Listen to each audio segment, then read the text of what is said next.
do you find that you get support from a lot of the black members of your community, or are they kind of, I guess, in a way, still in fear of the DA? And in my home community? Yeah, in your home community. What makes me throughout everything is I get more support from my Caucasian community, people where I'm from, than the black. And that's shocking. And these are people who I would never in a million years even think they would even watch something like this or have anything to do with anything like this. And that's where most of my support comes from. And that's good. You know, that's very good. I look at that as a positive thing. I think several months ago or a year, Congress has conducted a hearing on the informant system. Have you been aware of that? And have Congress ever called you to attend these hearings? Yeah, I spoke before Congress twice. Oh yeah. I don't mind. Yeah, I've done that. We've actually did a screening before Congress, also for the film.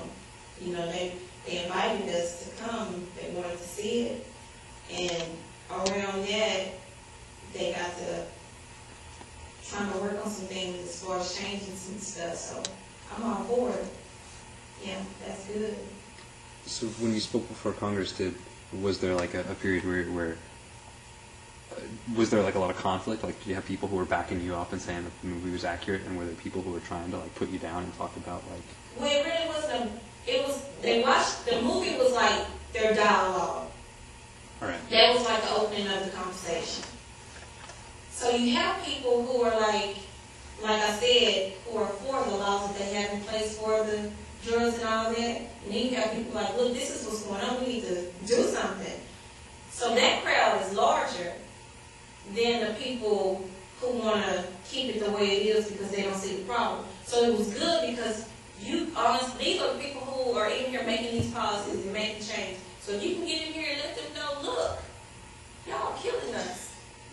This is what's going on. And that's where that debate and that conflicts come in. And at the end of the day, these people over here who didn't want to have anything to do about changing anything, if they can respect you and shake your hand and say, I'm so proud of you, that's change. That's change.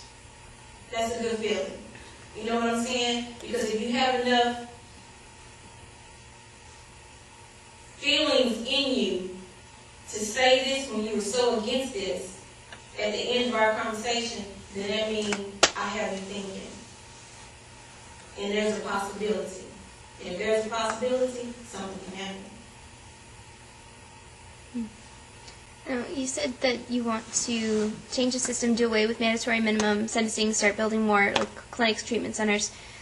But does that world include legalization of drugs? Do you believe in that? A lot of people that I have worked with believe in legalizing drugs. I can't speak on it because I'm pretty sure everybody that do drugs will legalize drugs. Let me say it like that. You know what I'm saying? I'm not for legalizing drugs.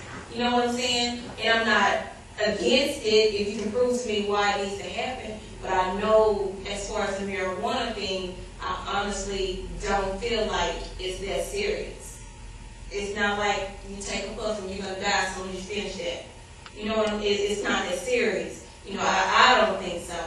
But I'm for more of the clinics and the treatments and stuff like that because we have a lot of drug users.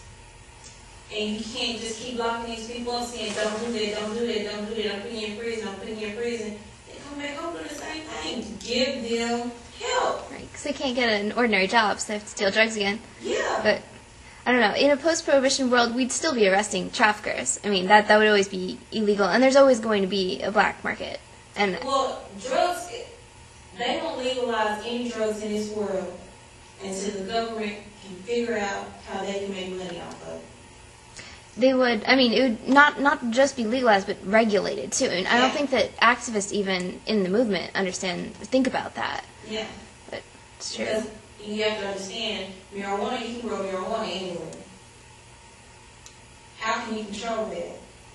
You know what I'm saying? That's something from Earth. You can't control that. Everybody in their house is going to be growing marijuana. You can't, so it's going to be, I'm going to say impossible to regulate it. You can't take control over something like that that's natural. You just can't do it. So I think they will always, I'm not going to say always. I think, like I said, until they can figure out a way for them to make money off of it, then we're going to be stuck with these trumped up charges on nonsense. You said before that you think that marijuana being prosecuted as far as maybe some other drugs is kind of a ridiculous notion. If you're not for the legalization of drugs, how do we discriminate which drugs we're going to prosecute hard and which ones we're not? You know, is it going to be a biological thing? Is it going to be an effect on society? Like, how do you make that, unless you make them all legal, how do you make that call? So before I answer that, so you're for legalizing crack and cocaine? Yeah, I just think we it's, all are, right now, actually. unless we have Schedule 1 drug, Schedule 2, that's silly, that's political. But to start off by saying, I don't want to legalize drugs, then how do we start as a society? Because that's what we're also trying to regulate. How do we start picking and choosing this one and not that one? Like, crack and heroin was sort of obvious examples of something you're like, I don't want that out there. But then you have marijuana, and cocaine, and fentanyl, things that you got to kind of say, what do you do with those? How do you decide which ones you're going to prosecute and which ones you're going to black and white? I say you go by, have you guys ever been, matter of fact, you went, did you go to Albuquerque, New Mexico? Yeah.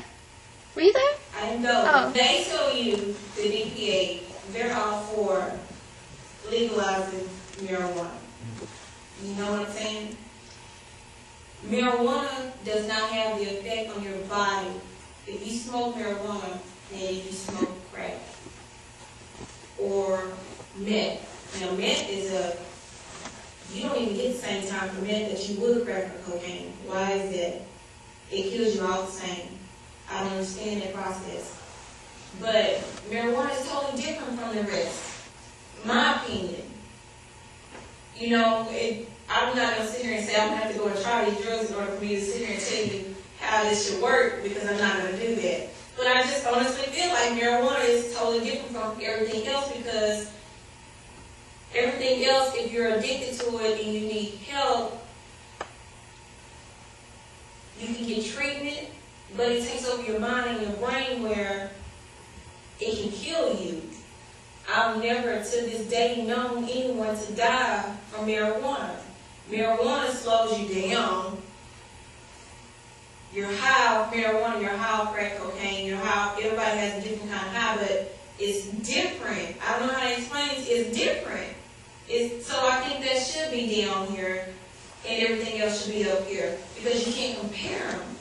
You can't compare them. It's just different. That's my opinion. I don't know what to tell you. I don't know.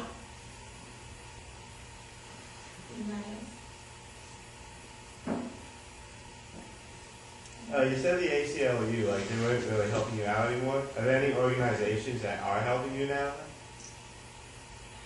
Since the movie is out, a lot of organizations are stepping up and giving me awards. I actually got an award, the largest award from the ACLU, you know, the Volleyball Medal of Liberty. I got one from the NAACP and I got one from the National Congress of Black Women. But as far as, I'm going to go into this without just giving it to you. I think everybody is on a show and tell spree right now, if that makes any sense. You know, look, we are helping Regina. Look what we did. We're giving her an award. You know what I'm saying? But there's really no real help. There's no help. The scene when I had to go to court to fight for my children, I reached out to everybody I knew to help me. No one. I was in that courtroom by myself, going against that DA by myself. There was no one there. I didn't have a lawyer, I didn't have anything. And I didn't have anything. And the thing that you saw in the movie was nothing like what happened in real life. And I was so nervous and I was so scared because I just knew I was going to lose my kids because I had this civil suit against this man. I knew it, and I I reached out to the ACLU, I reached out to different lawyers, I reached out to everybody, nobody would help me. And I got in that courtroom, and we went at it. He told me he was going to take my children, and I told him, look, you take my girls wherever you put them, on there too. So you might as well kill me or lock me up. And we were arguing back and forth, back and forth, back and forth, and I argued him down. And that's how I ended up with my kids, because he could not win an argument with me. And that was the only thing that saved me and helped me walk out of that courtroom with my kids. He didn't know what else to say, he didn't know what else to do, there's nothing he could do. When I showed him that I wasn't stupid to the law, he backed down. And I was left, I got to keep my kids. But I did reach out to people to help me, because I knew he was going to take my children from me and no one helped me.